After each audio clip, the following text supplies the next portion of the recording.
أعوذ بالله من الشيطان الرجیم۔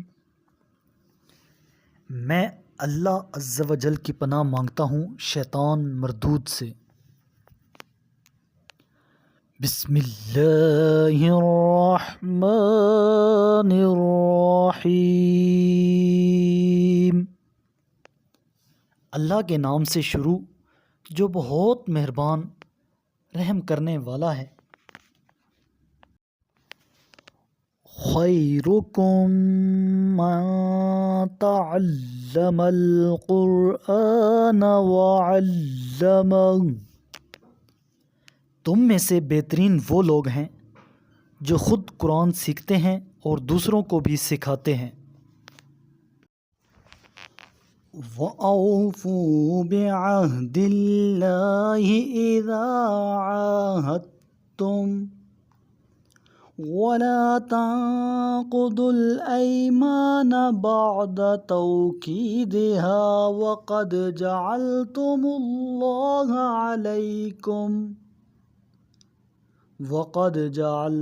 اللَّهَ عَلَيْكُمْ كَفِيلًا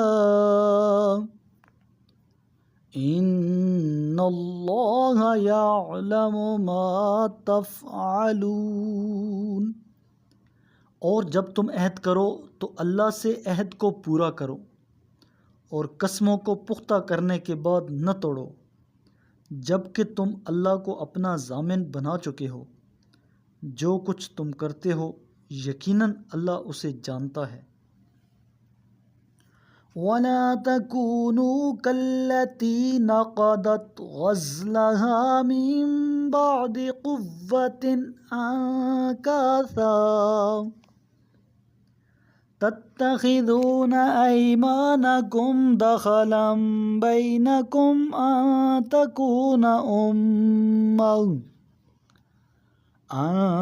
تَكُونَ أُمَّةٌ هِيَ أَرْبَىٰ مِنْ أُمَّةٍ إِنَّمَا يَبْلُوكُمُ اللَّهُ بِهِ وَلِيُبَيِّنَنَّ لَكُمْ يَوْمَ الْقِيَامَةِ مَا كُنتُمْ فِيهِ تَخْتَلِفُونَ۔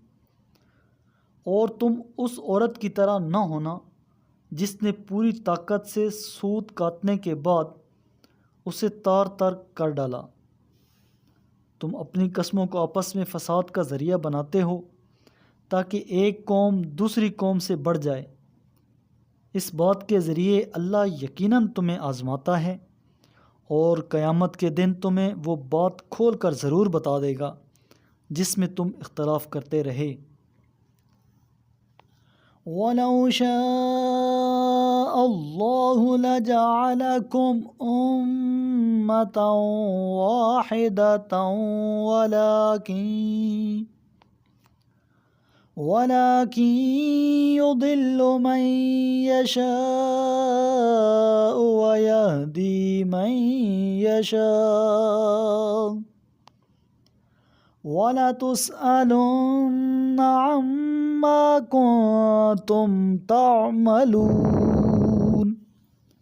اور اگر اللہ چاہتا تو تمہیں ایک ہی امت بنا دیتا، لیکن وہ جسے چاہتا ہے گمراہ کر دیتا ہے اور جسے چاہتا ہے ہدایت دیتا ہے، اور جو کچھ تم کرتے ہو اس کے بارے میں تم سے ضرور پوچھا جائے گا۔ وَلَا تَتَّخِذُوا أَيْمَانَكُمْ دَخَلًا بَيْنَكُمْ فَتَزِلَّ قَدَمٌ بَعْدَ ثُبُوتِهَا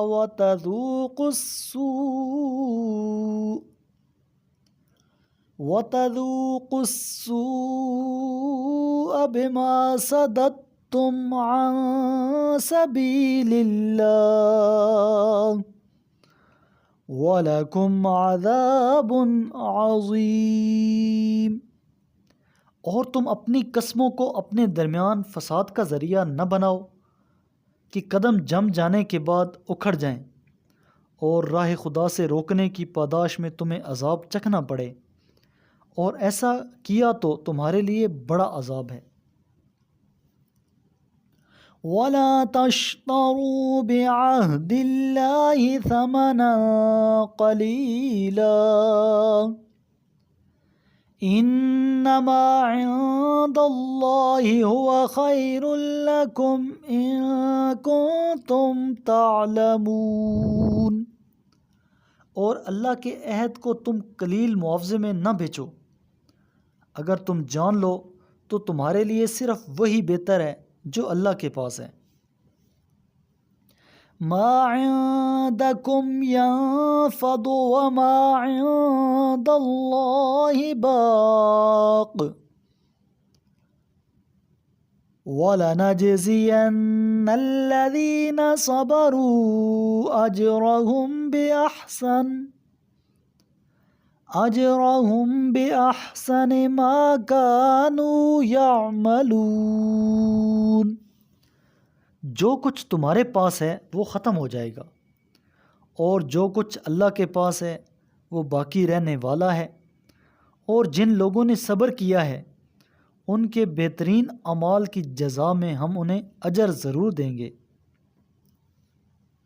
من عمل صالحا من ذکر او انثى وهو مؤمن فلنحيينه حياة طيبة وَلَنَجْزِيَنَّهُمْ أَجْرَهُمْ بِأَحْسَنِ مَا كَانُوا يَعْمَلُونَ۔ جو نیک عمل کرے خواہ مرد ہو یا عورت، بشرطے یہ کہ وہ مومن ہو، تو ہم اسے پاکیزہ زندگی ضرور عطا کریں گے، اور ان کے اعمال بہترین اعمال کی جزا میں ہم انہیں اجر بھی ضرور دیں گے۔ فَإِذَا قَرَأْتَ الْقُرْآنَ فَاسْتَعِذْ بِاللَّهِ مِنَ الشَّيْطَانِ الرَّجِيمِ۔ پس جب آپ قرآن پڑھنے لگیں تو راندہ درگاہ شیطان سے اللہ کی پناہ مانگ لیا کریں۔ إِنَّهُ لَيْسَ لَهُ سُلْطَانٌ عَلَى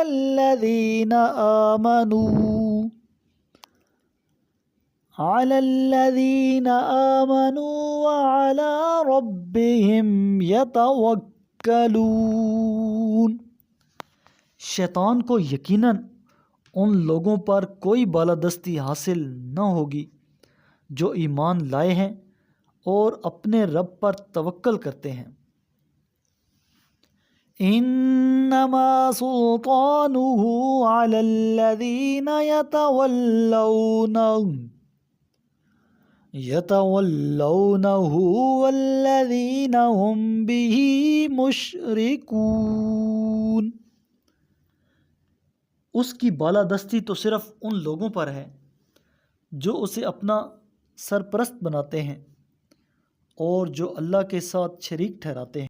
قال رسول اللہ صلی اللہ علیہ وآلہ وسلم اقرأوا القرآن فإنه يأتي يوم القیامة شفیعا لأصحابی۔ میرے کریم لجپال محبوب علیہ الصلوۃ والسلام نے ارشاد فرمایا، قرآن پڑھا کرو کیونکہ وہ قیامت کے دن اپنے پڑھنے والوں کے لیے سفارشی بن کر آئے گا۔